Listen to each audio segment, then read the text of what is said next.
Hi everyone, and welcome to Deep Geek Live. I have a very special guest on today, who I will allow her to introduce herself. But by preamble to this is somebody that I've been really looking forward to having on for a while. When I'm investigating videos and all the rest of it, then I always find I come back to this person's blog with so many really interesting insights. But Lady Gwyn, do you want to say hi and introduce yourself to anyone who doesn't know who you are? Yes, hello. I'm Lady Guinevere from Radio Westeros podcast, and I am really happy to be here, that you've invited me here to talk with you tonight.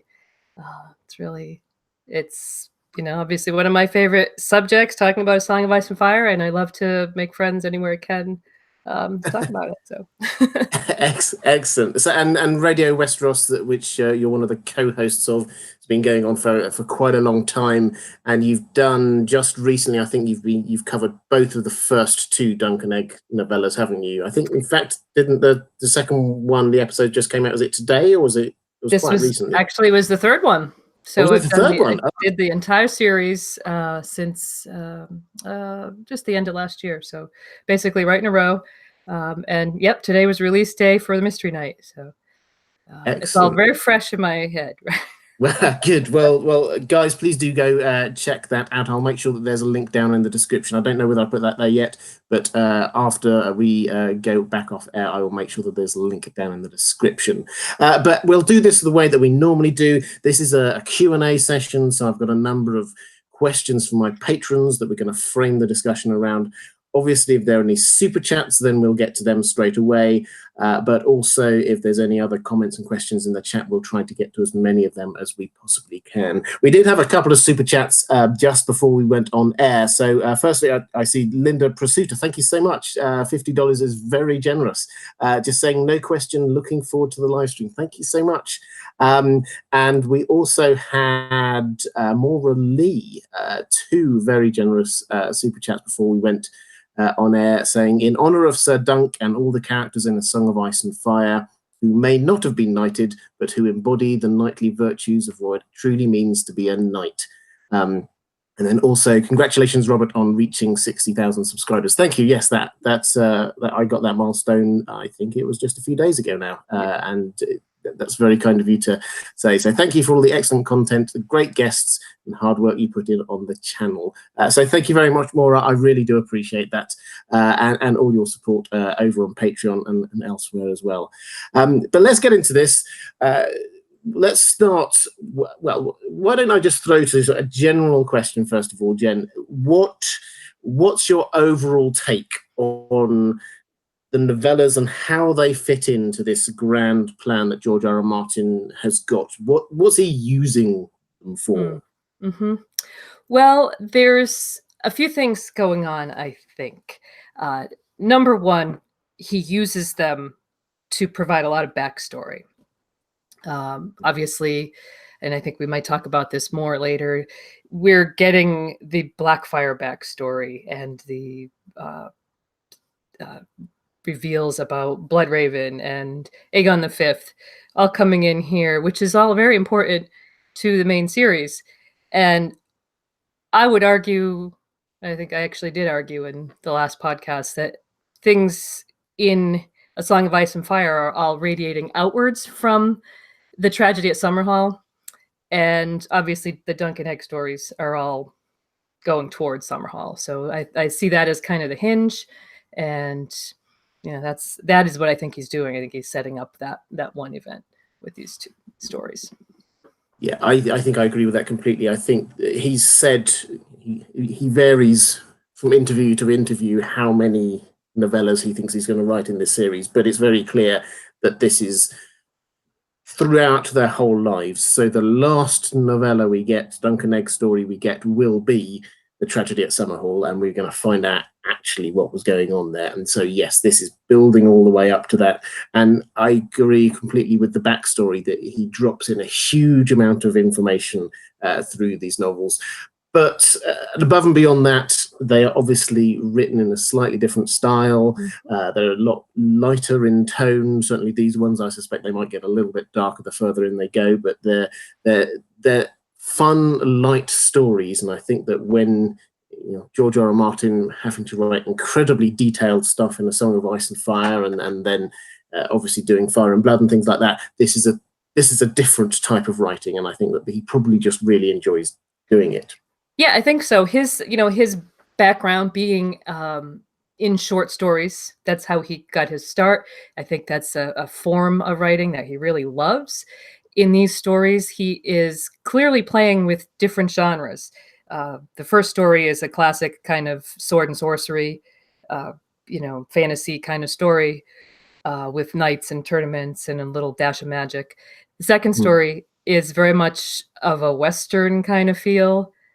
And the Mystery Knight is full-on mystery detective story. Dunk is solving, you've got the whole, if you're familiar with mystery stories, the way they're written, it's structured very much like a mystery with confessions and, clues laid throughout. So yeah, it's almost like a whodunit without the dead body there. You're trying to figure out what's going on as much as anything else, not just who are these clearly mysterious characters. But maybe we'll get onto that one in a moment. John Del Vonto, thank you so much for that super chat in honor of LML's presence. So hi, LML. Great to see you there in the chat. Let's go to first question from my patrons. This is from John Lamb. Who's asking about whether Dunk is related to the Cleganes, the Mountain and the Hound, and also with Brienne of Tarth. Now, I think it's reasonably well established. I'll get your thoughts on this in just one moment, Jenna. I think it's reasonably well established the idea that Brienne is a descendant of his. There's obviously the whole thing about her finding his shield there in her father's armory, and George R. R. Martin did say that we would definitely be meeting one of his descendants in the books. So I think it's reasonably clear that she's a descendant. But what do you think about this possible? Well, first of all, do you agree with that about Brienne? But secondly, what do you think about the Cleganes? Do you think there might be something going on there? So the first point. Yes, I do agree with that, and it's very well laid out. You mentioned some of the primary clues. There's a whole bunch of others that we could go through, but I would also say that I was at a convention 2 years ago where George was a guest, and at a signing, a friend of mine did ask him if we would ever find out how Brienne was descended from Dunk. Very carefully phrased question, and he said, yes, we will. Yeah. So I take that as a confirmation. I agree, that he's saying, yes, you got it. As far as the Cleganes, I don't think so. In my opinion, I don't think that Dunk is going to be related to everyone that's 7 feet tall. There are a number of other characters that are, sort of maybe would fall into that category and might have what could be considered hints. But I really think the ones that we can focus on are Brienne and Hodor. I think people talk about Small Paul in the Night's Watch and the Cleganes, but I would say they're more, I don't know if red herring is the right term, but they're sort of outliers and not who I would necessarily focus on. But yeah, there's nothing with the Cleganes. I think you're right. It's just that there's a height thing clearly going on there. But other than that, there are no real kind of thematic clues, or he's not dropped anything in there. The only thing is and we'll definitely get onto this in a moment, Maura, actually I know it was one of your questions, looking at this idea of the true knight, and there are some ways that you can look at Sandor as being quite reflective of Dunk in the way that he kind of like embodies that as an idea. Mm-hmm. But other than that, no, I don't think so. Could you just unpack for us then? You mentioned Hodor. Yeah. Why do we think then that Hodor might well be a descendant of Dunk? So there is some evidence that points to, or might point to, a Dunk descendant in the north. Bran has a vision in A Dance with Dragons in which he sees a brown-haired girl, slender as a spear, standing on the tips of her toes to kiss the lips of a young knight as tall as Hodor. This is taking place in the Winterfell Godswood. We know that Dunk is going to Winterfell.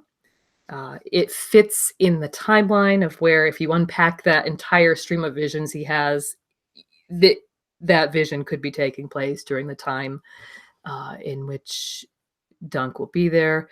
And, so I guess that leads to the connection to Hodor, the reference to him, and him being 7 feet tall, leads to this fan speculation that the girl might be Old Nan, which fits with the timeline of her age as well. And Dunk is the knight, and Hodor is his descendant. Great grandson. So. I think, as you say, it makes complete sense. I don't think we'll necessarily get more than that. I think we might get some little hints or Easter eggs when. So George R. R. Martin has said that one of the 2 novellas that he's working on is called The She-Wolves of Winterfell. So they are already. They've been set up that they're heading north to go to the wall because Dunk thinks that perhaps his father might be up there, which seems quite a fanciful idea, but hey, probably means that they're going to go up to the wall anyway. But then stopping off clearly at Winterfell, and that's where probably the next one is going to be set. So I think that I would agree with you on all of those things. I think the Clegane thing seems that there's not much evidence for it. Brienne, I think, is a definite yes. Hodor, for me, is a probable yes. Yeah. While we're thinking about them, Dunk and Egg sort of wandering the lands, Bonds asks, will Dunk ever find Tanselle? Now, for those who haven't read, and I spotted a couple of people in the chat who said they haven't yet got around to reading the Dunk and Egg stories, they are really good, really interesting reads, and very quick reads as well. So I'd highly recommend it. But Tanselle here is Tanselle Too Tall. She was a puppeteer who they met, or Dunk met in the first novella, The Hedge Knight, and she is the cause of a lot of the action in as much as she was attacked and Dunk comes to her rescue, and this is the catalyst for a lot of what happens there. But then she disappears, effectively. She goes off somewhere quite wisely because not her fault. She's made a lot of enemies. And then Dunk heads off effectively trying to find her, heading down to Dorne, and doesn't find her. Now, what do you think? Do you think that she's going to make a reappearance? Do you think that he will find her? Is Tanselle going to be the love of his life? Well, I mean, we hope so. He thinks about her a lot. Even into the second and the third story, he's constantly thinking about her. He's also thinking about somebody else, but we do know, without going off on a tangent, this someone else kind of has their own arc, I think. So I think George has identified so many future titles, and he's specifically said Dorne, although it's arguable, it's questionable, I guess, whether when he says that we'll see them from Dorne to the Wall, whether he means the time that they already went to Dorne off page, or whether we'll actually get to see them in Dorne. Regardless, they're going to be traveling a lot together in future titles before Egg becomes king. So I think and hope that a reunion with Tanselle is entirely possible. Yeah, and it's one of the lines that always sticks with me. I've listened to the audiobooks, and there are a few lines there that always, because they're repeated so often, they kind of stick in my mind in this kind of wistful Tanselle too tall, she wasn't too tall for me, it's what he's always thinking. I did have a quick look on So Spake Martin when he was actually asked about this, and the question was, are we going to see Tanselle too tall again? And he's slightly vague but does hint. He says, well, that would be telling, but I think there's a good chance yes. So I'm going to take that as a probably yes, we will see her again. I think the thing we have to remember in all of these love interests is that Dunk will end up as a member of the Kingsguard, and that therefore means that presumably, like the rest of the Kingsguard, they're sort of forswearing off of all romance and things like that. So the idea that Dunk might sort of settle down and marry and have lots of kids is probably not where we're going to be going with this. That's not the story that we're going to see. So it could be, although I'd hate to do it to him, that we have some kind of tragedy in the future for this kind of thing, or it doesn't work out the way he wants. Okay, let's go to another question, and this is something I did a video on a while back about whether Dunk was knighted or not. Seneca Black says it's been questioned whether Dunk was ever truly knighted. If that's true and he wasn't, do you think that has altered his actions in any way?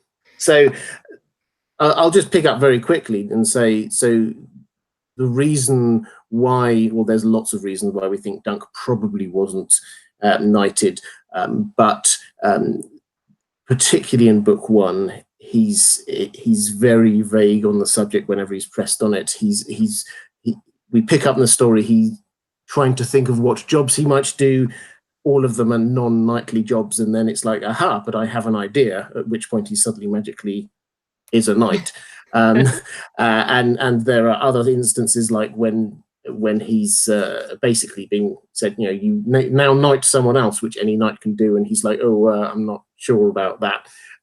It all seems very suspicious. We don't ever know for a fact, but it's pretty clear.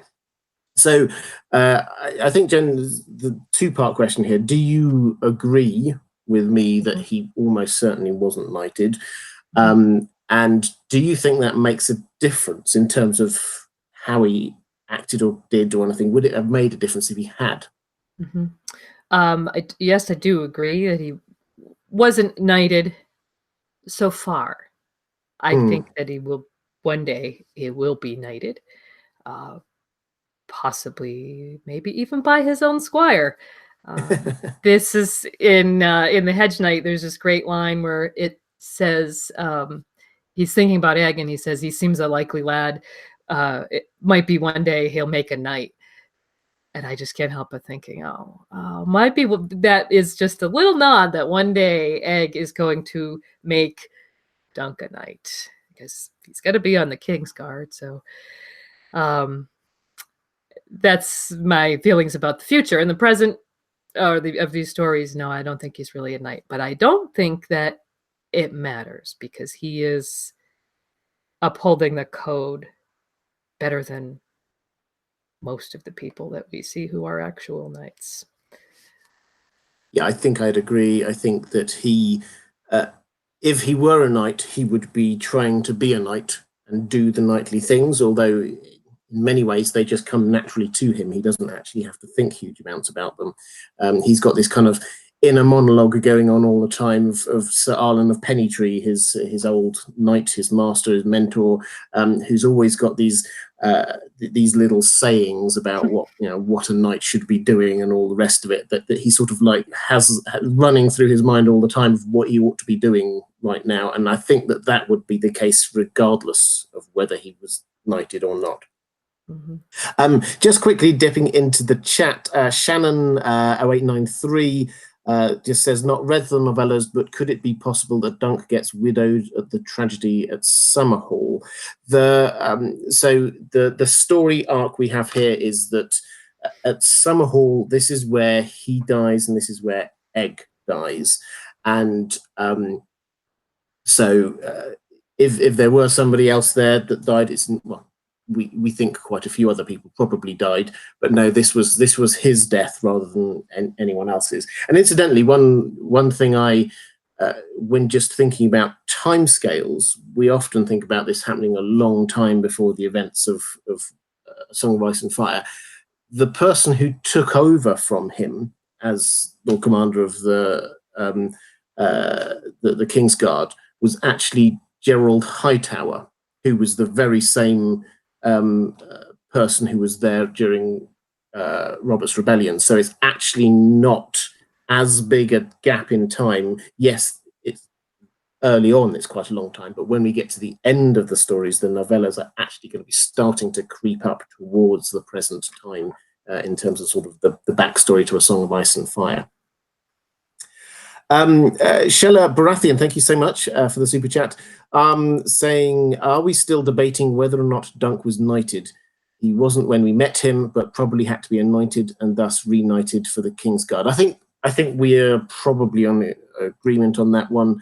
As we've both been saying, is that, yeah, he probably wasn't knighted at the time. Whether or not his conscience, and I think it really is down to his conscience, whether his conscience would get the better of him when he's actually being appointed to something rather than just being a hedge knight and going around and doing things, signing up for stuff. I suspect that's what it would be, because at the moment he is going to be treated as a knight unless he fesses up and says, you know what, actually, guys, no, it didn't happen. So I'd really like your idea that Egg might do it. I think that's yeah, that is where I think it will happen, because Egg will say, "Ah, you have to be on my Kingsguard," and he's going to be like, "Oh, little problem there," you know. So we'll see. Seneca Black, not Seneca Black, I just did your one, Seneca. So Jack Hurst says, or asks, what do you think are the biggest Easter eggs so far in Dunk and Egg that relate to Song of Ice and Fire? And this, I think, connects to what we're talking about, what you were mentioning earlier, where there's a few questions around this theme, which is that what is George R. R. Martin using these for in order to help build the story or the narratives or the background for A Song of Ice and Fire? So what would you count as being the biggest Easter eggs that are there? Well, I don't know about the biggest. I think one of the most important things that we get from these stories is the introduction of Bloodraven. I don't know if that's an Easter egg, though. The fact that he exists in these stories as well as in the main series. There's a lot of little bitty Easter eggs. Walder Frey. Yeah. Right. Yeah. Do you think of any? I mean, I think bigger... for me, the big ones, and Bonds sort of actually probably says it better than I could. George R. R. Martin uses his short stories to bring us into A Song of Ice and Fire certain concepts which are not in the main story. Dunk and Egg brings in Blackfires, Bloodraven, Aegon being called Egg, Baelor Breakspear having no Targaryen features, Targaryen visions of the future. So Bonds was asking, are there any others that other things like Well, there's a lot of other, there's some Lannister, the connections with Lannister history, which I guess really became obvious more when we got the World Book, but the tying in of Rohan Weber to the Lannisters, and that kind of was important in the Brienne thing, because that turns out that makes Dunk Brienne's ancestor, but it makes Rohan Weber Jaime Lannister's ancestor. So then you get this kind of parallel thing happening in A Song of Ice and Fire. You get a lot of just tantalizing references to historical figures who are mentioned in the main story. That maybe just like another little spoon-fed bit more about various houses in the Reach and the Riverlands, even a little bit of Dorne, that make us really want to learn more and kind of lead us then into the history books. So yeah. Higa Herger, thank you so much for the super chat. $10, thank you. No question tonight, just enjoying the discussion. Thank you so much. Just picking up on that from what you were saying, I think that we can draw some lines across from things that we learn about in A Song of in Dunk and Egg that have implications for A Song of Ice and Fire. So the Blackfires, I think, is clearly something we've been introduced to them.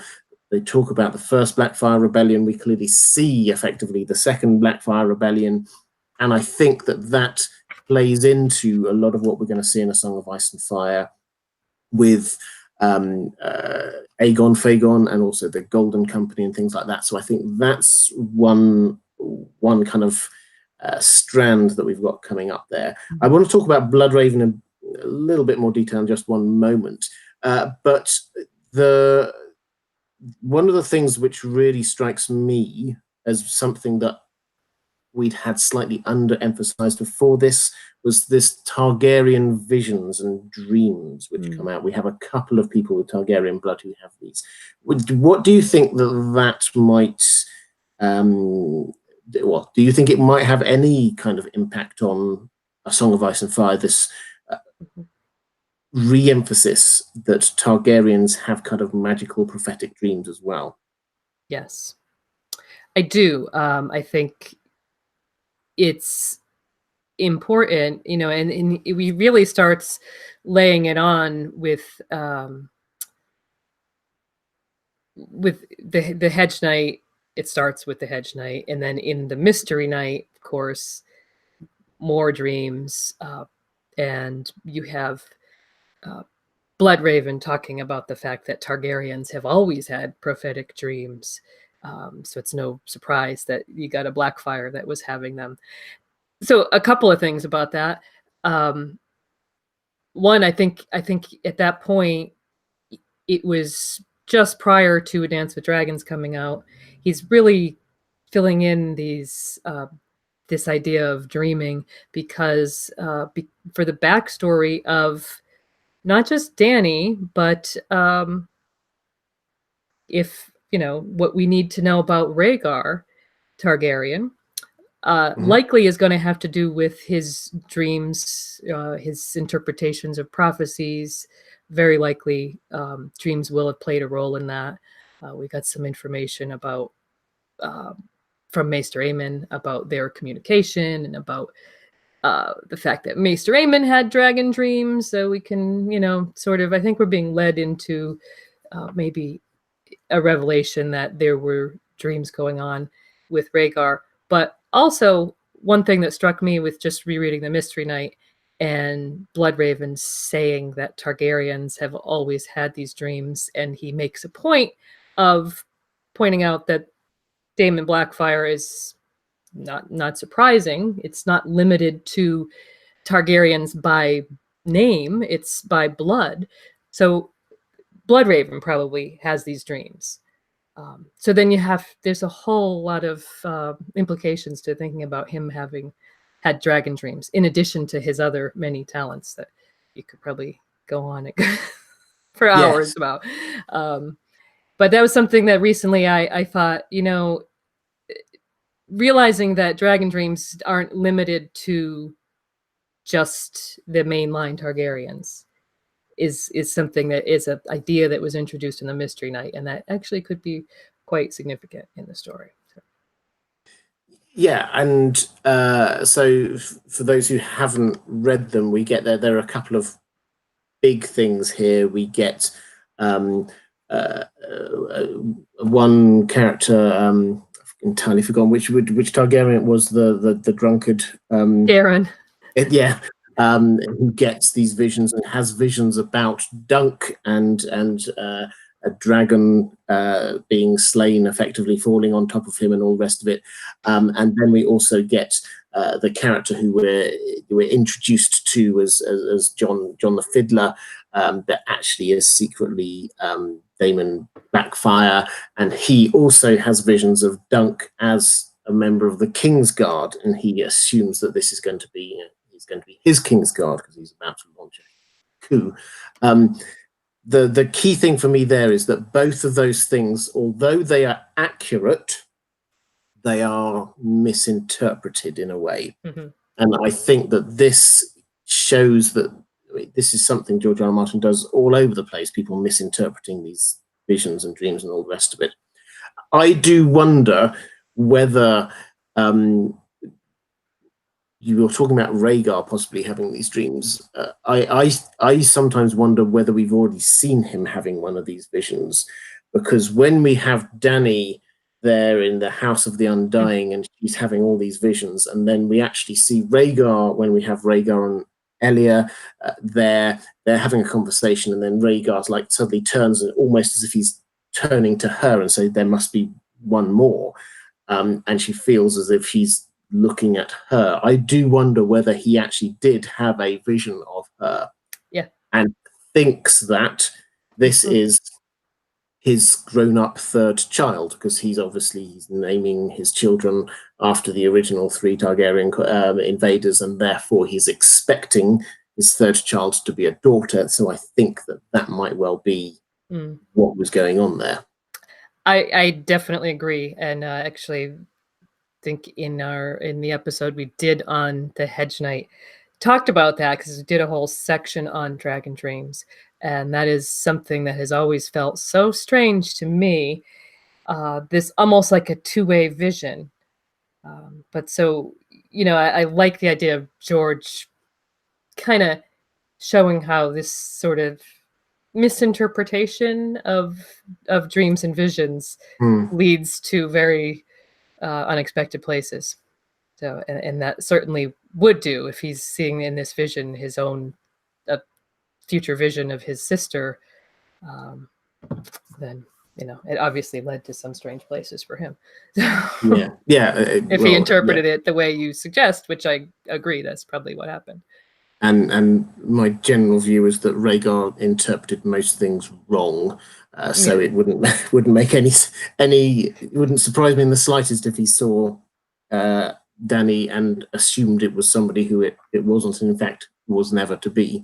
And there's also the other point that was drawn out. I think it was it Bonds who was saying about Targaryens, some Targaryens not looking like Targaryens, which I think is, you could perhaps call it an Easter egg, but it's something that people have often said about Jon doesn't look Targaryen, so how could he possibly be Rhaegar's son?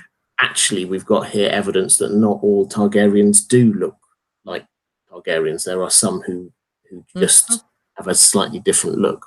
Yeah, and he laid that out quite early on, really, when you think about it. Can I then get into this idea? You talked about Bloodraven. I'm fascinated by Bloodraven. I think everyone is, but his role is huge behind the scenes in these stories. There's a bit which I wish I'd got it up to sort of read, but I found fascinating when Dunk remembers having seen Bloodraven before, and Bloodraven, this is before, while he's still in King's Landing, before all of this happens, and Bloodraven turns and looks at him.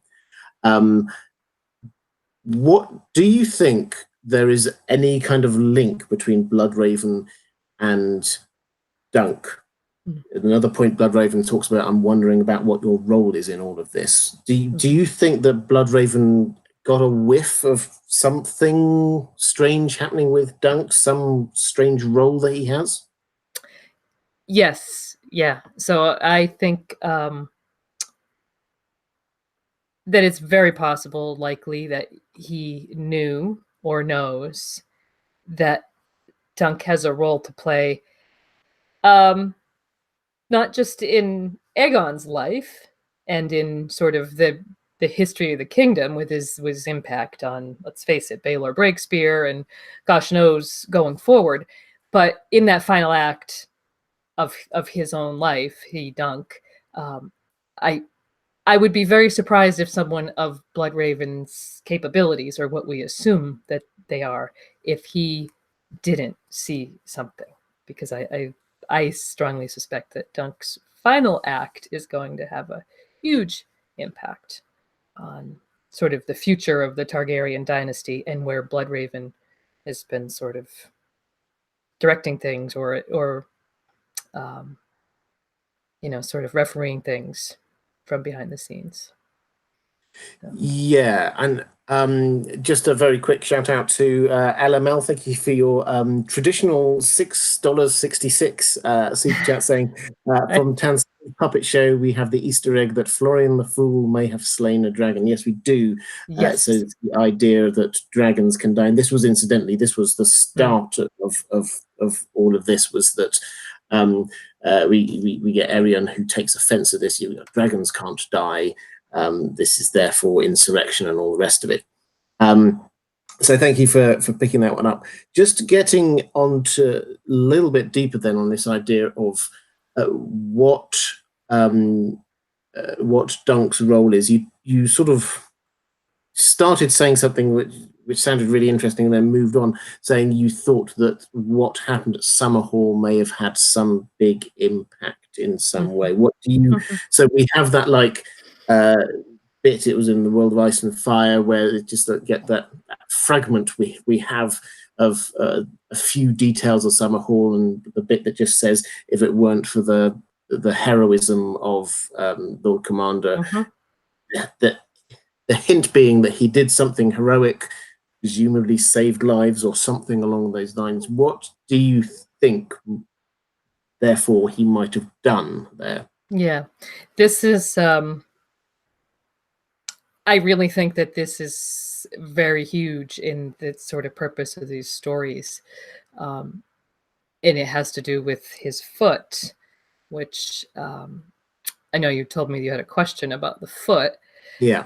There is a line in the Hedge Knight where Dunk says to Maekar, "Mightn't it be that some morrow will come when I'll have need of that foot, when the realm will need that foot even more than a prince's life?" And of course, he's referring to his own confusion about why Baelor Breakspear died to save him from having his foot amputated after he kicked Aerion Brightflame in the mouth, deservedly. So that foot, I believe, this is the theory that we've gone into some length about, that the foot is very important in what happened there at Summerhall, that thing that you referenced about somebody would have died but for the valor of the Lord Commander. I think our speculation is that on that day of tragedy, the person that would have died might have been baby Rhaegar, who was born there at Summerhall. It makes a lot of sense if you think about the Lord Commander of the Kingsguard going in to save a young woman who had just delivered a baby. That would be probably who he would focus on. And most likely, the princes, Jaehaerys and Aerys, might have escaped on their own, but, she is somebody that probably would have needed assistance. So, let's think about Dunk saving Rhaella and baby Rhaegar, and then think about, if Rhaegar's destiny is to father the prince that was promised. This is sort of things that that we're putting together about the end game of A Song of Ice and Fire. Well, then, in that prince is going to someday save the realm, then, in a very real sense, Dunk's foot, or the existence of his foot, or maybe he did something with his actual foot, may have saved the realm and saved the baby that, without... It's kind of like that, the philosophy question of killing Hitler, only the reverse. We've now saved it, he's gone and saved the baby that is going to, cause the salvation to be present when it's needed. I love this, and I was going there myself. I've got something I want to add to it as well. But just quickly, Sword in the Darkness, $10. Thank you so much. No question. Listening while I cook. Just want to say thank you for all the hard work. Thank you so much. So I love this idea that maybe the foot somehow saved the life of baby Rhaegar. The bit that I would add on to that is, I wonder whether Dunk could have a role that is, and this is why Bloodraven just like wonders at his role in all of this. It's not just like on that specific instant, but Dunk being there is a sort of a catalyst. Being alive and doing just what he does is a catalyst for huge events. Mm-hmm. He is there at the tourney at Ashford Meadow, and he was the cause of the death of Baelor, and a complete change, therefore, in the line of succession for the Targaryens. He was there when the Second Blackfire Rebellion was discovered. And then he was also there at the point at which King Aegon V and his eldest son were killed or died even in Summerhall. And as you say, there's a very real chance he might have saved baby Rhaegar. So actually, I'm starting to wonder whether he is the catalyst that is moving things to the situation where we have got Rhaegar being born to fulfill these prophecies. And that started a long time before that, right from the very first moment he started to get involved with the Targaryens. Yeah. And when you start thinking, okay, but then there's also his potential descendant of Hodor, who's obviously got another very important role. I did, when I was working my way through this, I did have this idea that perhaps in a sort of homage to this, what his bravery could have been was sticking his foot in to keep a door open. Actually, in a kind of a opposite of Hodor, he was opening the door. Yeah. And that was what allowed the baby to escape. But that's speculation. But what's your thought on that bigger point about Dunk's role as a whole with the Targaryens and the story? I really bravo, because I think you're right on. And I think if you extend that out, or sort of kind of try to loop in to the parts of his life that we don't know yet, but that we have little bits and hints of points at which, things that will happen over the course of his lifetime. Take Prince Duncan the Small choosing Jenny of Oldstones and getting him out of the succession, which then put his younger brother into the succession, which then allowed Aerys and Rhaegar, so again, we don't know this, but if what you're saying is true, and I tend to think it probably is, that we'll continue to see these sort of big events through the lens of Dunk, this kind of hapless soul almost, but very, very, very pure soul, having an impact throughout the history. And I wouldn't be surprised if there's another thing coming in that instance. And if once we see the entire canon, we might be able to point to many more places where he had this sort of big impact. And really, he is it. I mean, yeah, I couldn't agree more that there's a very real possibility that he has just that huge of an impact. And then, so getting back to Bloodraven, that he's known this, that he would have known this, or gotten a feeling, maybe he might not have seen it all in a big blinding flash when he saw the kid in King's Landing with that, the memory that you referenced at the beginning, but he may have thought, there's something about this kid, and then he sees him again.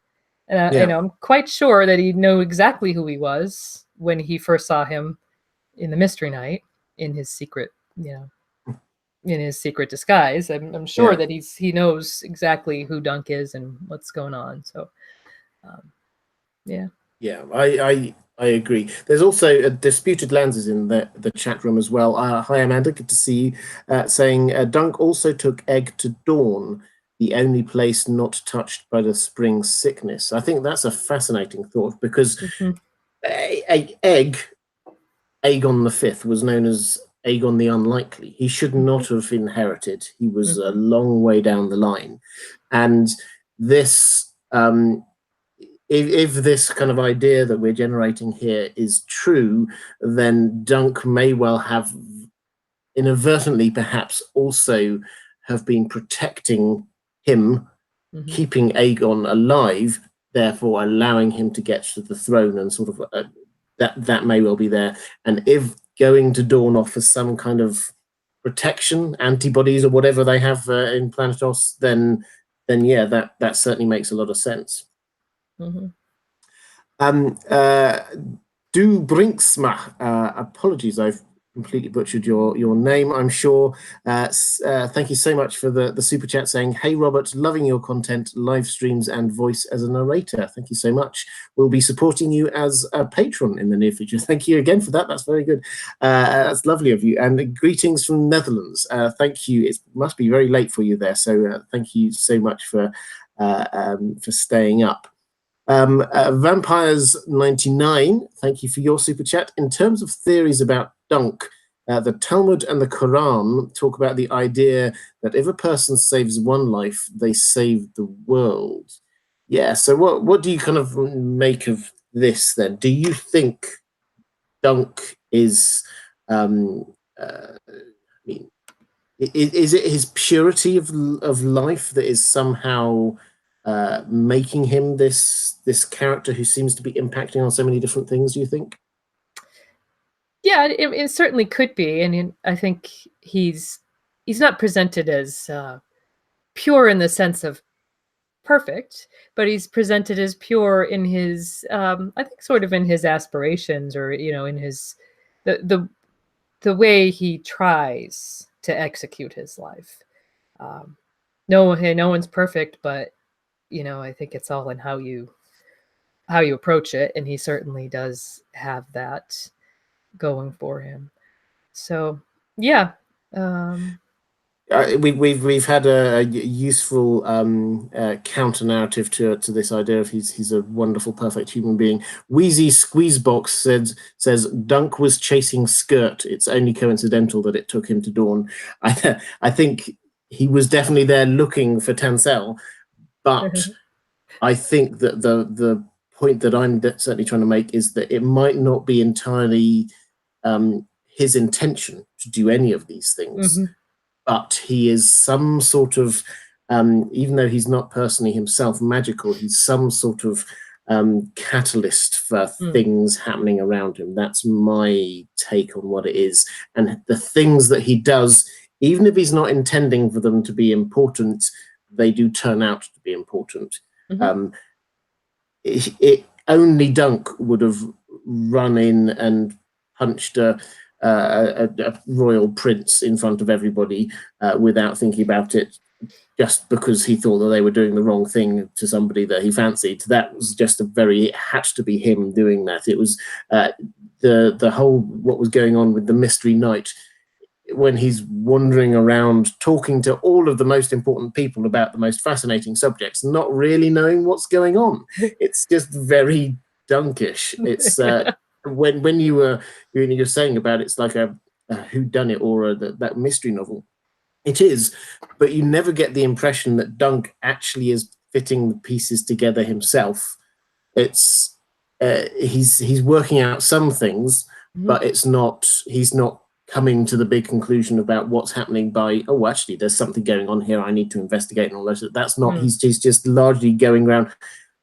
At one point, he's quite literally drunk out of his face and just happens to overhear conversations and forget stuff and all the rest of it. It's not him intentionally doing stuff. It just happens. Rebecca Saunter, thank you so much, saying hello, Lady Gwyn and Robert, and thank you both so much. You're very welcome. Let's just dig into the chat just to see what other things are coming up. Tubbs 1971 asks, perhaps you will know the answer to this. What kind of sword does Dunk have? Do we have any kind of associations with him and any particular sword? Not so far. So far, he still just has Sir Arlen's sword, which I would imagine is something quite modest. I mean, he talks about the sword that he got from the old man being good steel, that he's kept sharp and, in all his years as a squire and everything. But no, I don't think there's any reference to him later in life having any particular special sword. I wouldn't be surprised, Tunk being Tunk, if he keeps that old Sir Arlen sword for a very long time. He's a very sentimental guy, and I think, his shield is going to be quite important to him. My feeling is he will only give up his shield that was painted by Tanselle when he joins the Kingsguard. So, sword, same thing. I guess he would probably just hang on to Sir Arlen's sword. Yes, I think you're probably right. We don't have any hint that he has like some wonderful Valyrian steel sword later on. Maybe he will. We don't know. But yeah, there's no particular legend of him and a great sword. Lauren's Corner, good to see you, Lauren. Asks, how is Brienne related to Duncan the Tall? We did cover that one a little bit earlier. I assume you probably just come in now. But it does give me the opportunity. Guys, if you don't know Lauren's Corner, fantastic YouTube channel. Please do go check that out.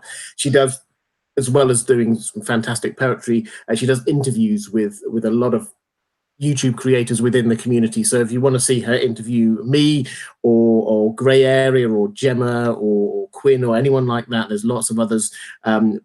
Please do go and check out her channel. It really is good.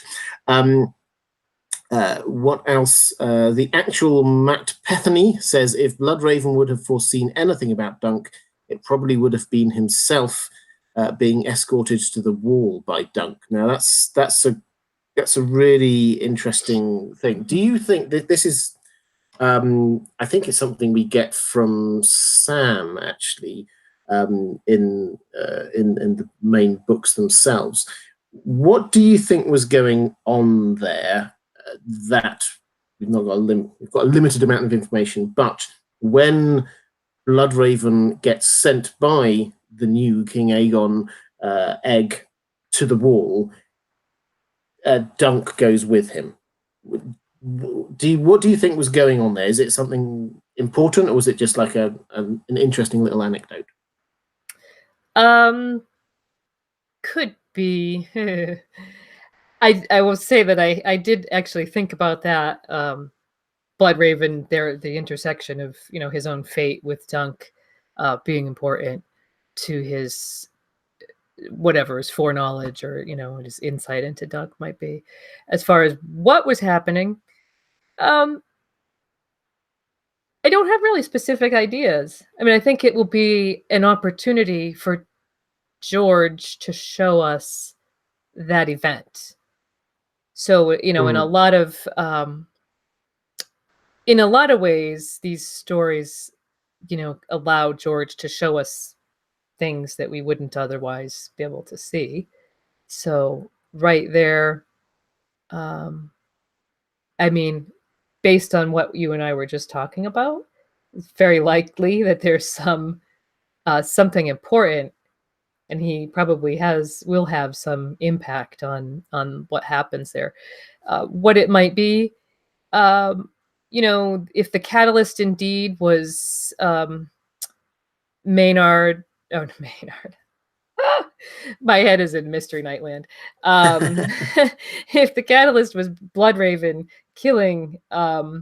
Is it? I think young Damon the Third, Blackfire, came to court, under a promise of, of to sort of protection and sort of to make his claim.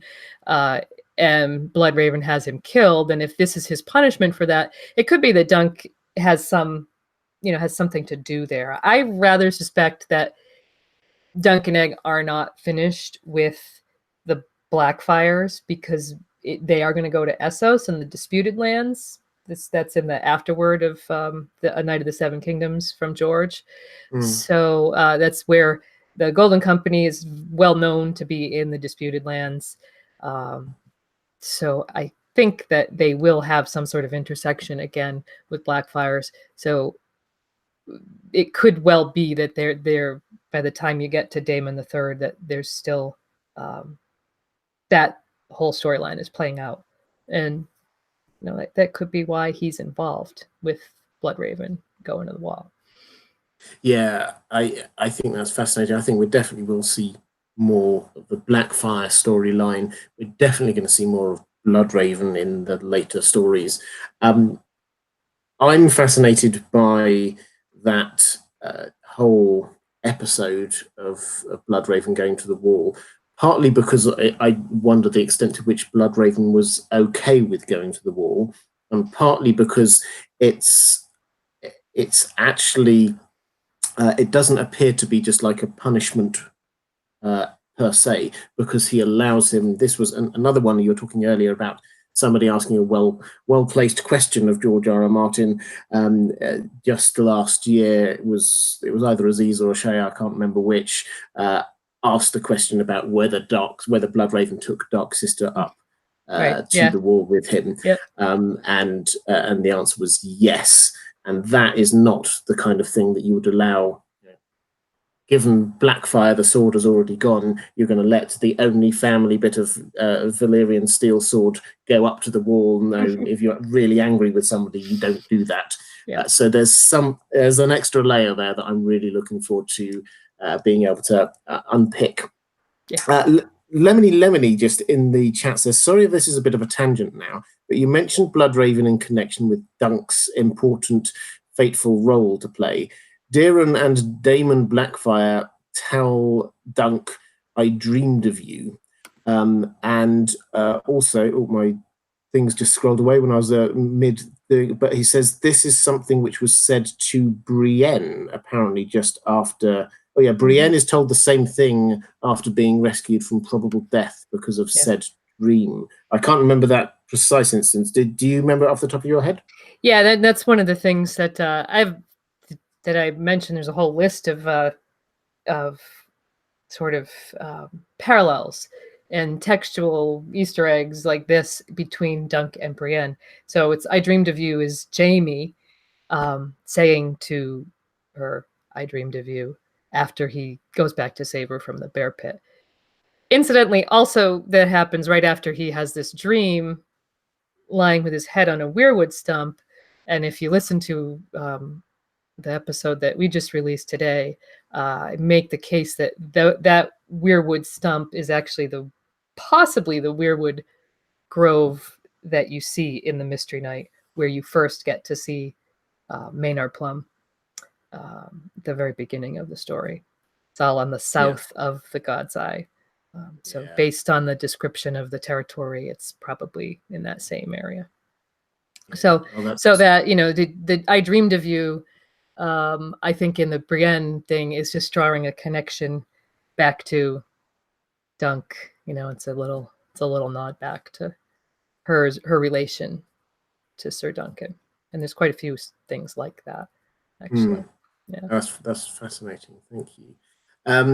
Bether of House Blackwood says, I wonder if it was Bloodraven who caused Duncan to become obsessed with dragons. It was Egg who was really obsessed with dragons, but it does make me suddenly realize that we'll probably learn about that as well in the future stories of Dunk and Egg, what it was. Was it a thing that prompted Egg to suddenly become obsessed with hatching dragon eggs? Because where we see him as a child in the stories we've got at the moment, he just seems really quite blasé about the whole thing. Yeah, I've got a dragon's eggs, and he doesn't carry it around with him. He doesn't seem to be obsessed with it in any way. It's just that, oh yeah, I've got one of them. So something happens, even if it's a gradual something, that makes him become obsessed with it. And this is a bit of a tangent, but just something I noticed without really knowing what to do with the information, that at the end of the Mystery Night, Bloodraven acquires a dragon egg. I don't know what that means. Does he do anything with it? Does he keep it for himself? Is this one of the ones that Egg later uses? We don't know, but I just find it fascinating that he is there taking a dragon egg back for himself, effectively. Okay, so we've got, I just wanted to try and bring back to my patrons' questions. So it was Bonds who was going to ask the question that we sort of started on this about the foot. The Hedge Knight, it is mentioned that Dunk's saved foot, not having it cut off, will have great importance to the realm. Is this ever paid off? Now, this, I think you read a little bit of it. I'll read a little bit more just from that section when Dunk is sort of mulling it over. And he says, if I had not fought, you would have had my hand off and my foot. Sometimes I sit under that tree there and look at my feet and ask if I couldn't have spared one. How could my foot be worth a prince's life? And then going on to say, to talk about Sir Arlen again. This is his narrative going on in his head all the time, what Sir Arlen would have said. The old man, Sir Arlen, every day at evenfall, he'd say, I wonder what the morrow will bring. He never knew, no more than we do. Well, mightn't it be that some morrow will come when I'll have need of that foot, when the realm will have need of that foot, even more than a prince's life? So this is immediately, Maekar, who he's talking to, immediately shuts it down by saying it's not bloody likely. But I think if you're looking for foreshadowing, that's so heavy in the kind of language that George R.R. Martin would use there. Now, oh, maybe this somehow the realm will have use of this foot at some point. It's very strong hinting, I think. Very strong. Almost like a club to the head. So let's oh, and LML's pointing out that it was a Shea, because a Shea is always the best. She asked the good questions. Yeah. So Maura Lee, thank you so much. That's a very generous super chat again, saying thank you to you both for all this great information. The more I hear about Bloodraven's role in all these stories, the more I find him a fascinating character and want to learn more. Yeah, I love the character of Bloodraven, and as a sort of a tease for what's going to come at the end of my series of videos on Robert's Rebellion, Turning Harrenhal, Tower of Joy, I'm going to do an epic how Bloodraven was in charge of it all kind of video, just drawing all the little strands of things that we've got going on here. And just one random thing, just coincidental, we talked very briefly about how one of the Targaryens, Aegon's eldest, was taken. Effectively, this is Duncan, was taken out of the succession because he married Jenny of Oldstones. Jenny of Oldstones, of course, came with her friend, the Woods Witch, who almost certainly is linked up to Bloodraven in some way. That the colouring, she's white skin, red eyes, is very, very Bloodraven-y. So if you're looking for hints that he might have been trying to manipulate the Targaryen family tree, then there are definitely some going on there. And I think that if we take the assumption that Bloodraven knew that Dunk had a big part to play, then he will be using that even from when he's up beyond the wall. Did you have anything else to add on the sort of the Bloodraven role in all of this? No, but I can't wait to hear more about it from George and from yourself, and everyone in the fandom that loves to talk about him, because I also think he's fascinating, and there's a lot to talk about, and the more you pick into him, the more there is to be revealed for someone who's surprisingly not mentioned a lot, but there's just a lot to find about him when you start looking. There is, and he's one of, and this is one of the things I find fascinating when we look at the Dunk and Egg stories, and then the kind of the current time where you get the characters who are in both, because there's only a handful of them, but it does show that these things span just a lifetime. So we have Bloodraven clearly. We think we're probably going to have Old Nan. There's Maester Aemon, who is around at that time, and we also have one other who I've completely forgotten. Walder Frey. Walder Frey, who appears as a sniveling little child, yes. which is most amusing. But you get these, just this. It's an attempt to show that actually these things happen not in the dim, distant past, but in living memory. Maester Aemon remembers these things, and so when he's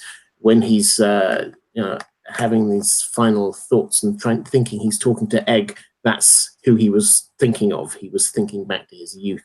And there. LML is saying, Robert, I'm inviting myself on the Q&A for your Bloodraven video. Well, you're welcome. Of course, I would love to have you on. Let's go to a question from Lady Elaine Fairchild, saying, what parallels to Dunk and Egg have you noticed in the main story? Now, I'll throw out one. I'd love to hear that in terms of sort of characters. I think this means. I think that there is in Brienne and Pod wandering around. There's a very clear echo of the two of them. Obviously, the link between Dunk and Brienne is very clear, but the way that they spend best part of a book or more just wandering around bits of the Seven Kingdoms, searching for someone. It's very kind of reminiscent of what's going on with the Dunk and Egg stories. But are there other parallels or echoes that you've seen to Dunk and Egg? Yeah. I mean, so I mentioned, I'd given this some thought earlier, and I mentioned the one about I Dreamed of You, Jaime and Brienne. There are in each novella features a fight that share some characteristics. A fight with Dunk that shares some characteristics of a fight that Brienne has. So if you go to the Hedge Knight, you have Dunk fighting with Aerion, and that is very, very reminiscent. It's not exactly the same, but in the end, it's very reminiscent of Brienne and Loras at Bitterbridge from A Clash of Kings, where he sort of uses his brute strength to knock his opponent down in the mud, flips up the visor, and gets the surrender. In the Sword and Sword, you get Dunk and Lucas Longinch fighting in the river, which is very reminiscent of Brienne and Jaime. They fight in a river in the Storm of Swords. And then in the Mystery Knight, Dunk with Alan Cockshaw at the well is almost a complete inverse of Brienne and Shagwell at the Whispers in A Feast for Crows. So in my mind, a lot of the parallels and nods are working that Dunk and Brienne connection. So maybe those are the ones that I notice the most. Yeah, there's B1 Mary in the chat was saying, effectively saying, does this therefore mean that Pod is quite important because he's taking the Aegon role? Is your view that actually no, we're just being shown this link between Dunk and Brienne, and actually there's not a link therefore between Aegon and Pod, or or is there something to this? Well, okay, I don't think we're going to find out that Podrick Payne is a prince in hiding, but sort of personality-wise, it's hard to say. Maybe he will have some going forward. There could very well be some more connections between him and sort of things that Aegon does, or personality-wise. We don't have. I would expect that we don't have a lot more along the timeline of A Song of Ice and Fire to cover. It's certainly not like in terms of, Egg's life.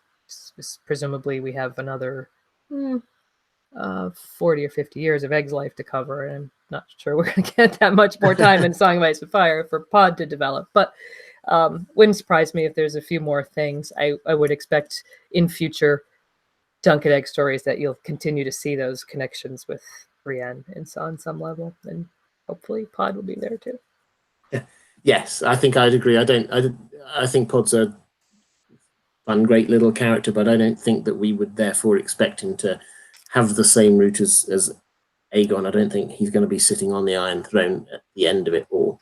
One other kind of parallel that I like, I don't think we can push it too far, but I do quite like, is between Dunk and Davos, because they both come from humble beginnings in Flea Bottom. They both rise up through their life to high office. Davos obviously being hand to the king, to the one true King Stannis, according to some people at least, and Dunk becoming Lord Commander of the Kingsguard. And they are both very similar in character, in that they're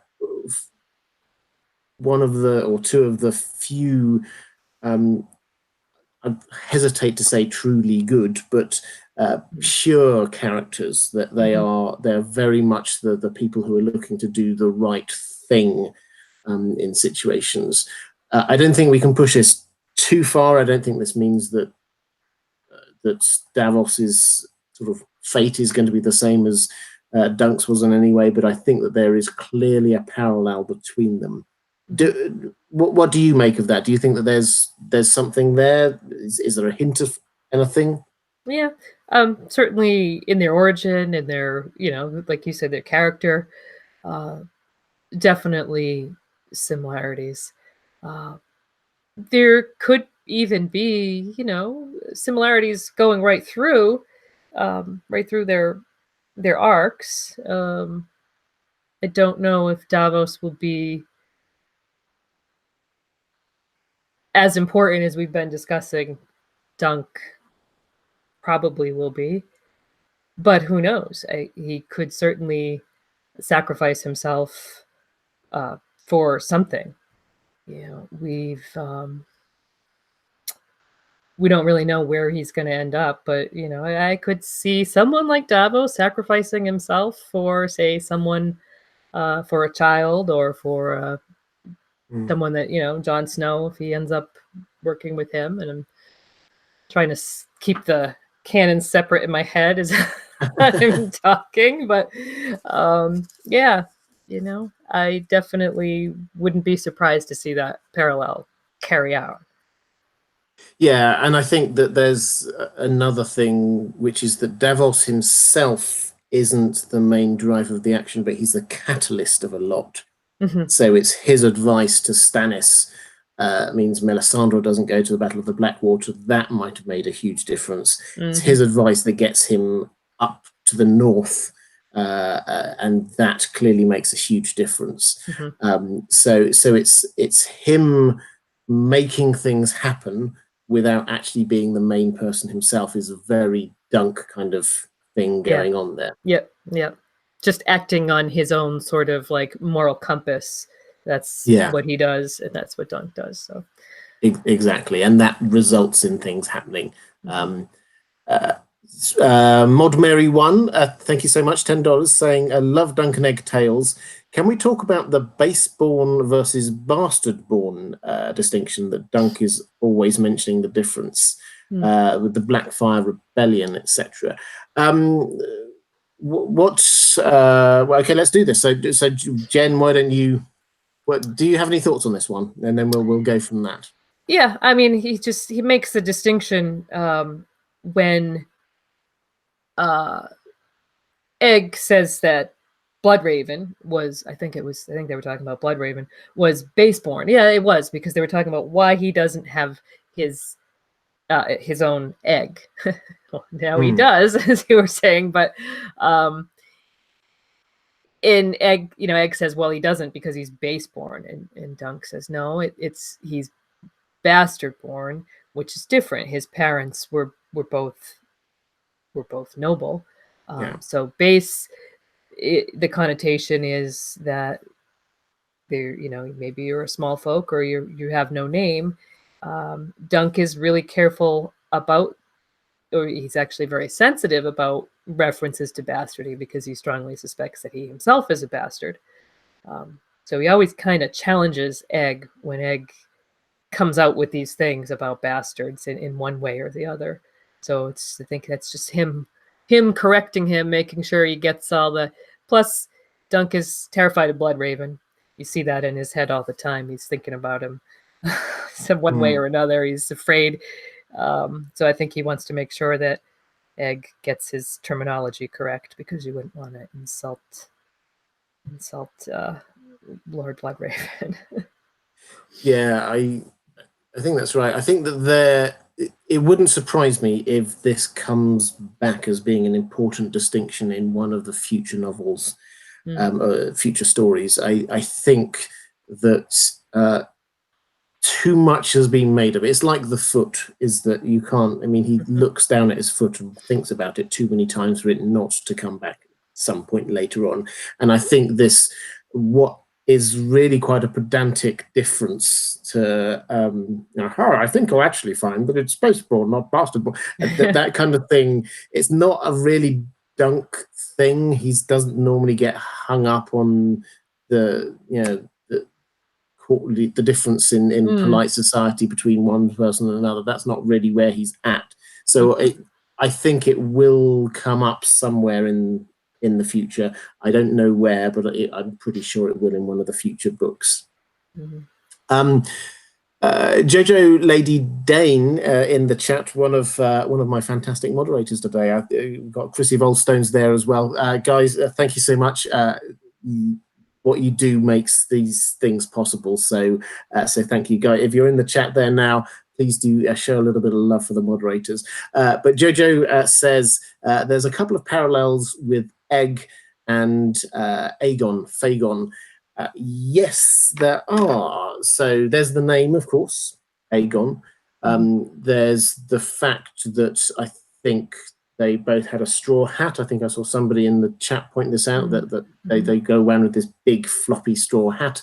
And also, sort of more broadly, the whole idea of Egg's story arc is that he goes around the Seven Kingdoms incognito to try and understand the life of normal people. That's one of the supposed benefits for him, is he can, and it's later on it's held against him, is that you're not like a proper royal. You weren't brought up being taught by the maesters and all the rest of it. You spent your life sleeping in hedges and ditches, but he did get this upbringing that was a lot more in tune with the common folk, and that is part of what is supposedly the Fagon backstory, is that he was brought up to be this perfect ruler by actually understanding normal people and not going around telling everybody that he's a king in waiting and all the rest of it. So yes, there are some similarities there. That's a good spot, Jojo. Do you see anything there between Egg and Fagon? And if so, what might it actually mean? Well, I think, okay, so I see the same things that you mentioned, and LML just mentioned another one. The eye color is described similarly. So there's definitely something, and then in the description, physical description, and then also in their background, okay, and their theme. So if you think about George using Dunk and Egg to sort of give us this backstory, the in the Hedge Knight, there was no mention of the Blackfire Rebellion. Blackfires weren't mentioned. It was clearly not even in his mind. But then, starting with the Sorin Sword, he starts really laying in the Blackfire backstory. That's right around the time he first started mentioning it, or shortly after. He very first mention of Blackfires come up in the series, and then of course by the time of the Mystery Knight and then A Dance with Dragons, which were written almost concurrently, published a year apart, you're getting all this Blackfire background. So I think what he's working towards is laying the background for this Phagon plot. So he's giving us not only the Blackfire background, but he's giving us a sort of parallel of a prince in hiding that he's laying out in the main series at the same time. So I think we have to see that the Dunk and Egg stories, at least the ones that we have right now, are, or at least the second and third one, are in large part a vehicle for George to give us a lot of the backstory that we need to have for the Phagon plot to work. Yeah. And Jojo also pointed out that Phagon has like Dunk has Egg, and Phagon has Duck. Yes. Who is Sir Rolly Duckfield, I think it is. Who is the founding member of his Kingsguard. So there's clearly George R. R. Martin is clearly wanting us to be drawing that link, I think. I don't think personally that necessarily equates to him actually being who he claims to be. I think that's a different thing. But George R. R. Martin is wanting us to be drawing that link. Bulwer the Purple with 89 DKK. I don't know what that currency is, but thank you so much. That's very kind. I didn't see a question with that. If you did have one, please do sort of drop that somewhere so that we can answer it. But thank you. Stanis Baratheon, thank you for your super chat. Did Dunk and Egg's adventures make Egg a good person, but a less efficient king when dealing with the Lords of Westeros, pragmatically speaking? I think that's a fascinating question. What do you think the impact has been on Egg of these, of having a different upbringing? Have you seen any change in him through his character through the three novels? I think it's fair to say that Dunk hasn't changed huge amounts. He's who he is. Have you seen any change in Egg over that period? Yeah, I mean, obviously he's a child, and children change as they grow up and learn about the world. But what he's learning about the world, he's learning about shades of gray in the world. That he's learning the world isn't black and white. He's still, one thing that I find adorable about Egg is that he's whenever he kind of loses control of himself and in his secret identity and has to start, go running off at the mouth about the Targaryens, it's when people insult his father. So he obviously still idolizes his father, which makes me think more of Maekar, by the way. But I think really, it's the stories are about Egg's growth as a person, and as we're seeing him learning to relate to real people and real human beings, something that clearly other members of his family don't have, which Dunk was pleased to point out to his father in the Hedge Knight. So he thought he could maybe use a little bit. What did he say? A few less stakes and a few more nights under the hedges or something like that. So I think, yes, will it make him a less efficient? I think it'll make him less popular, Well, we know that from history that his affection for the small folk definitely makes him less popular with his lords. Definitely, I get the sense of what might have been if he hadn't. The tragedy of what might have been is probably the tragedy of his story arc. If he had gone on I think. to. No, go on. No, I say if he had gone on to to finish his life and the things that he wanted to do, that's Yeah, I think it's also fascinating when we look at the stories, is that they're there as the tales of Dunk and Egg, and Egg should be the focus of our attention because he is the future king. And the whole point is that, so the future king is going off doing this bizarre thing that he shouldn't really be doing, which is apprenticing to squiring to a hedge knight. But Dunk is the main man, clearly, in all of this. That's partly because he's older and therefore gets involved in a lot more stuff. But we get to emote a lot more with him from his point of view than we do with Egg. Egg still is a little bit of a mystery, it has to be said. We see him do an awful lot, but we don't know everything that's going on inside his mind when we're going through all these travels.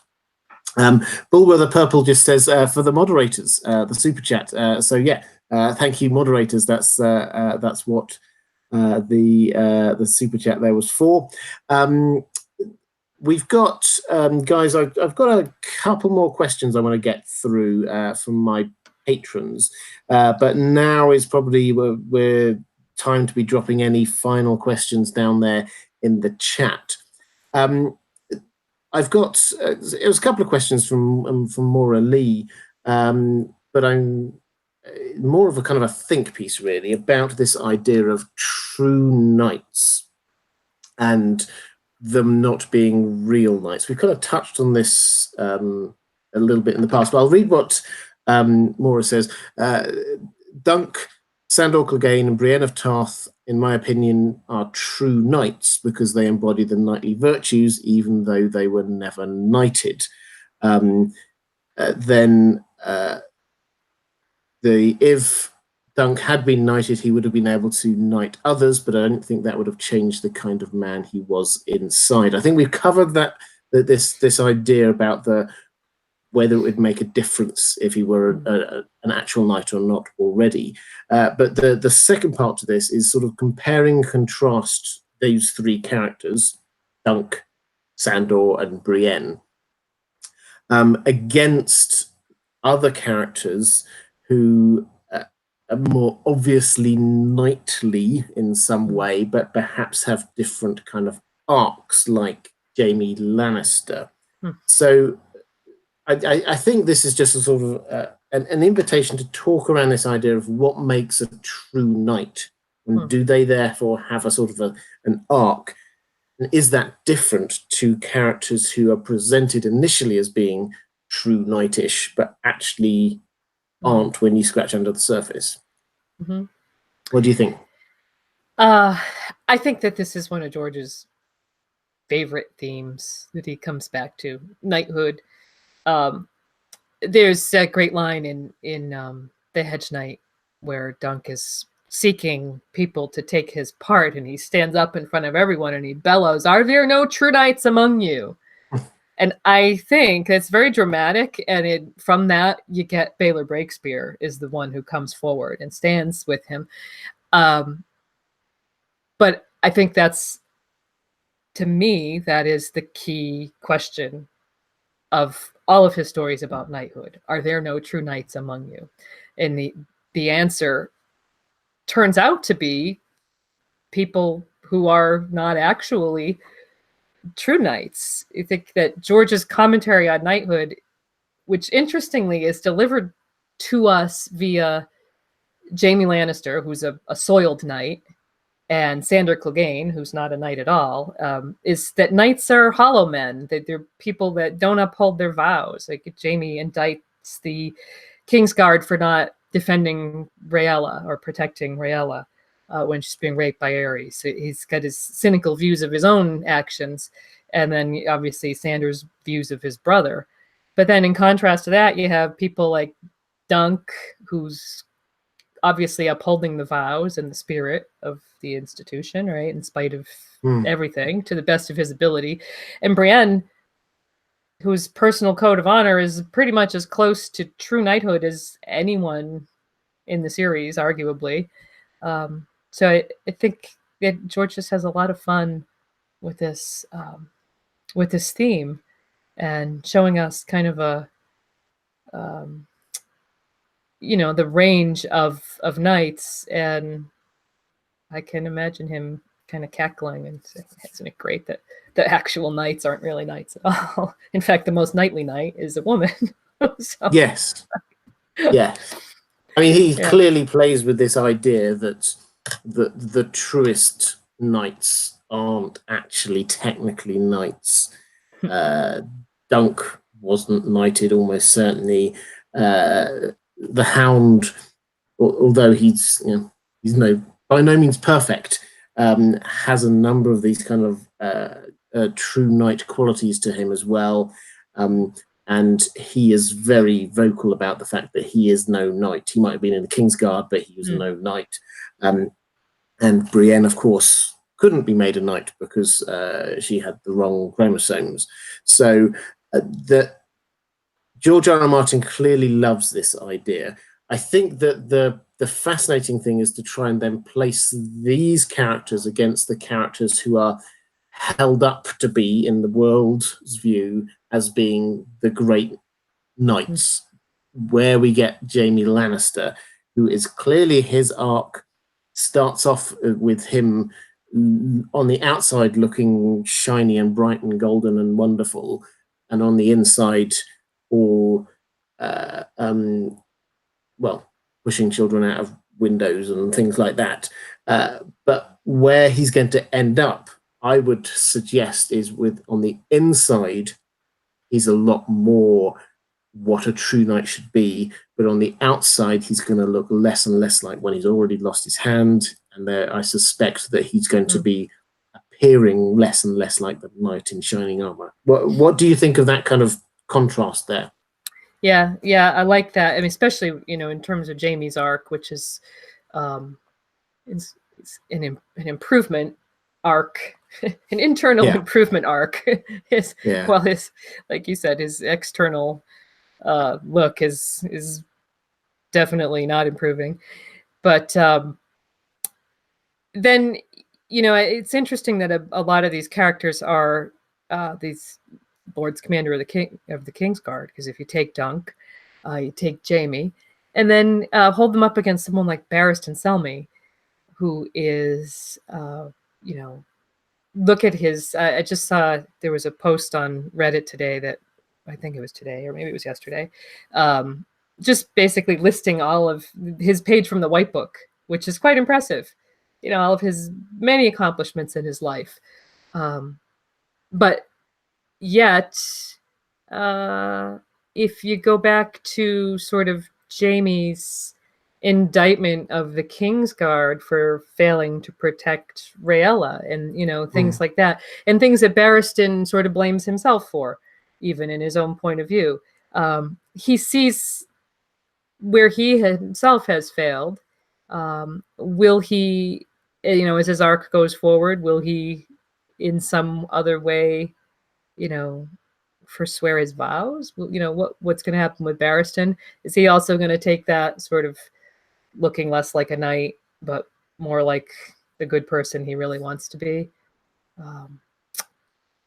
I don't know. I mean, that wouldn't surprise me. No, I think. So go on. No, I was going to say, we did an episode about Barristan, so I'll leave it at that, because my partner in crime had a lot to say about Barristan in that episode. Well, I think we could go on quite a big digression there. I find him a fascinating character, because he clearly thinks of himself as upholding certain virtues, but that actually doesn't necessarily make him a good and pure person. So I think there's an inherent tension there, and people from the outside view him in a way that he views himself. So everybody's happy with this, but actually inside he's quite judgy. This is one of the things I would say. we had a couple of things in the chat. First of all, I see Matt, J Magician, appeared. Hi, Matt. Good to see you. Matt was on here last week. He was talking with me on the live stream and was injured, but I think I saw in the chat that he's doing a lot better. So good to hear that, Matt. The Disputed Lands, thank you so much for your super chat. LML's question, I love it, guys, when somebody picks up a question that we might miss in the chat. It does go past very quickly, so it's quite very easy to miss stuff. And then puts it on a super chat because it's very easy to see them. So LML's question, any thoughts on Dunk's various sigils? Well, I'll have a pop at his main sigil with the tree and the shooting star, and then afterwards, Jen, if you want, it's partly because I'm struggling to remember what his first one was. It was a winged chalice, was it the Sir Arlen's one?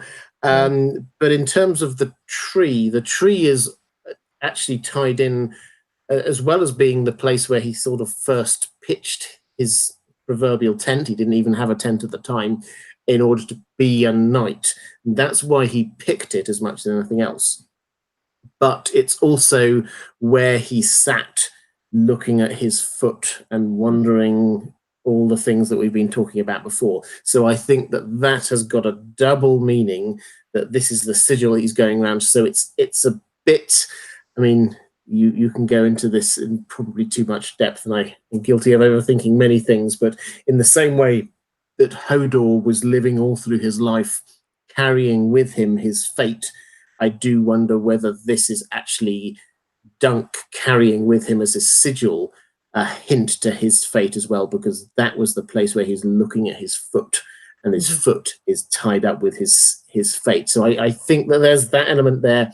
And then the shooting star, I do wonder whether this is a link, again, thematically at least, across to this idea that Rhaegar, and if we do believe that his fate is tied up with saving Rhaegar in some way, Rhaegar became obsessed with thinking about comets and shooting stars and all the rest of it as signs of who Azor Ahai reborn, the prince that was promised is the way that he would see it, was going to be. And so he was like, oh, well, when this child was conceived, there was a shooting star and all the rest of it. So that, I think, is a thematic nod forwards. That's the kind of the high level stuff. In terms of the reality of it, he did just pick something that was just meaningful for him there at that time. He was in a good place, and it was where he himself chose his new life, as it were. This is where he set himself up to be who he was going forward. So that's my view on that main sigil. But what do you think on that one, or on the winged chalice? I like what you had to say there, and we'll also say that the background of that sigil being the color sunset, that was his sort of nod to the old man, to Sir Arlen. So I like that, because to me that speaks to who Dunk is. Like you said, he's always, Sir Arlen is the voice in his head that, everyone has kind of a voice in their head that talks to them, tells you, some people call them your shoulder angels, the good and bad. But he's got Sir Arlen. Sometimes it's Baylor Breakspear also seems to speak to him in his head, but he's always got Sir Arlen with him, and so I like the idea that he has them on his shield as well. I don't know, as far as the winged chalice that he was told that was Sir Arlen's sigil, and I don't know, he was told that he couldn't bear those arms because he wasn't his son. So I'm not sure if that has any specific symbolism to him. He did also have the Gallows Knight shield and the Mystery Knight, which could, in that story, the symbolism was just, that of danger, obviously. I haven't really given any thought as to whether those two other images have any larger implication to Dunk's arc No, outside I of the mean, stories they're in. just throwing out random thoughts. Obviously, Brienne was hung, so there's a link across there to the gallows knight. The winged chalice, for me, I've always imagined it as this kind of like Arthurian Holy Grail kind of idea, which has this thought of being a pure knight, because only the purest of knights could ever hope to get to the Holy Grail. So I do wonder whether that's a nod to Sir Arlen, who we never actually see. He's just only there existing in the memories of Dunk. But he seems like a pretty decent chap.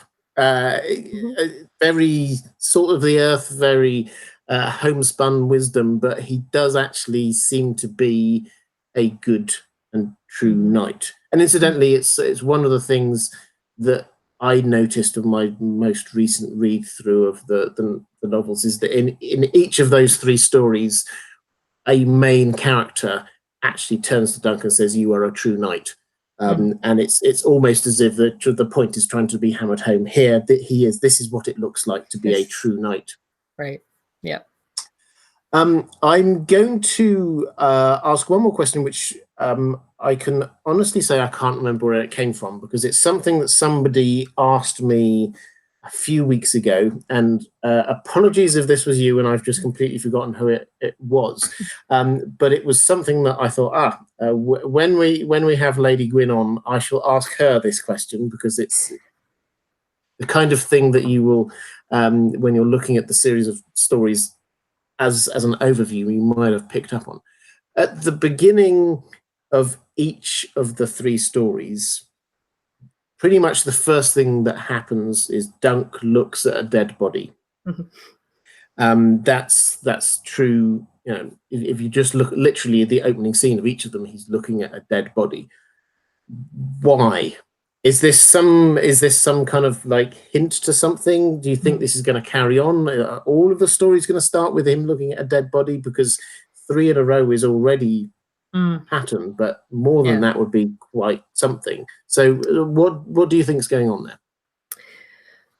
Well, it's interesting because I did notice that the Sworn Sword and the Mystery Knight both started with a specific type of dead body. I hadn't really thought about Sir Arlen, putting him in the group. So the specific type in the Mystery Knight and the Sworn Sword is criminals, and my interpretation is that this is sort of an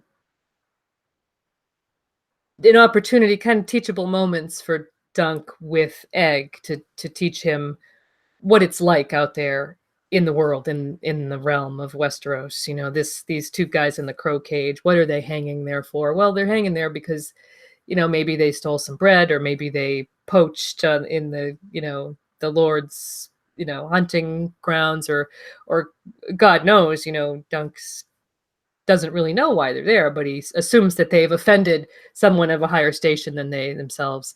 And then, of course, the Septon, who gave that terribly treasonous speech about Lord Bloodraven in Stony Sept, and then ended up with his head on a spike a couple of days later, is sort of the lesson of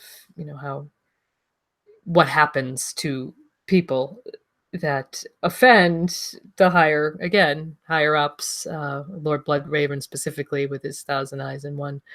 I would guess if you're going to put Sir Arlen into this grouping as well, it's sort of the uncertainty of life, and that's maybe what they're all about. Every single one of them is a lesson on. One day he's with Sir Arlen. He says, one day he was fine, and the next day he had a cold, and 3 days later he's being put in the ground. So I suppose, although Egg isn't present in the first one, in each one, maybe we're learning a little bit about sort of the realities of life, which a prince is naturally going to have been quite shielded from. And now that he's out here, kind of seeing the gritty underbelly of the Westeros. It's going to end up being a big eye opener for him, I would suppose. And since we've gone 3, like you said, starting this same way, I wouldn't be surprised if he continues. I mean, Yeah. why wouldn't I think the only answer I had was that it's a reminder that these stories will end with Dunk's death. That's where it is. It's the stories that they're all written from his point of view, so that they have to end. You can almost write the last sentence of and everything fades to black and the end at Summerhall. That's how it has to end. Yeah. So I do think perhaps, although it's very light, it's very humorous, it's very quick read, the darker themes are going to start creeping in more and more the further into this series of stories we get. I'm reasonably convinced about that. Yeah, agreed. Is there anything else that you want to... I'm going to start wrapping this up now, guys, but is there anything else you'd want that we've not talked about that you want to discuss, or sort of question you've seen in the chat, something that you can that you think we should cover before we finish off? No, I think we covered everything, and such great questions. Covered a lot of the main things that that I found in my exploration through. So I think we've done a great job. Everybody's done a great job asking good questions.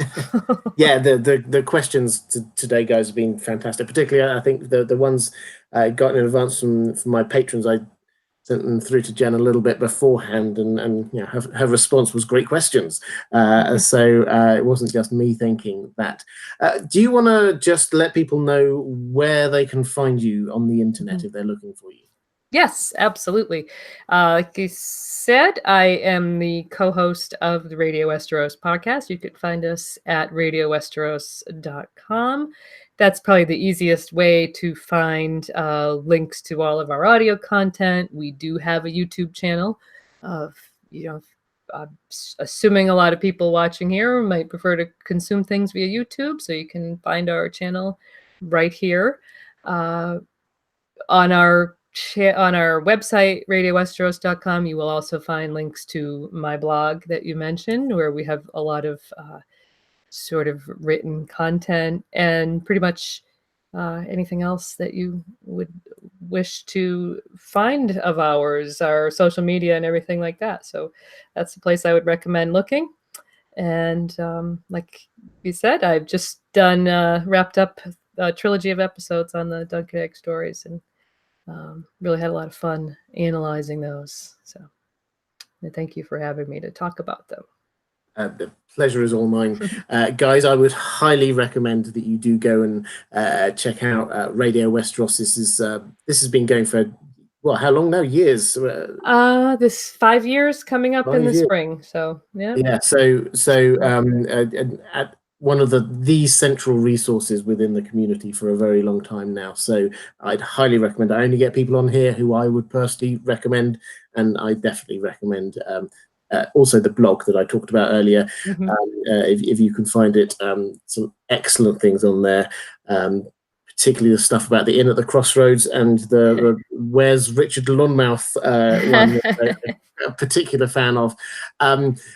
Guys, as for my stuff, I would just want to flag you to my other channel, The Well Told Tale. We've started a new story over there, which is Metamorphosis by Franz Kafka. For those who don't know, that's my audio narration channel, and I'm working through what I consider to be the finest science fiction and fantasy stories ever written. So we've done Conan, we've done Frankenstein, War of the Worlds, we did some H.P. Lovecraft, we've got a lot of other fantastic stuff coming up soon too, so please do go and check that out.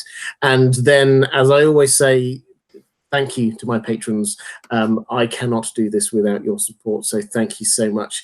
That's why I give my patrons priority in terms of asking questions on live streams.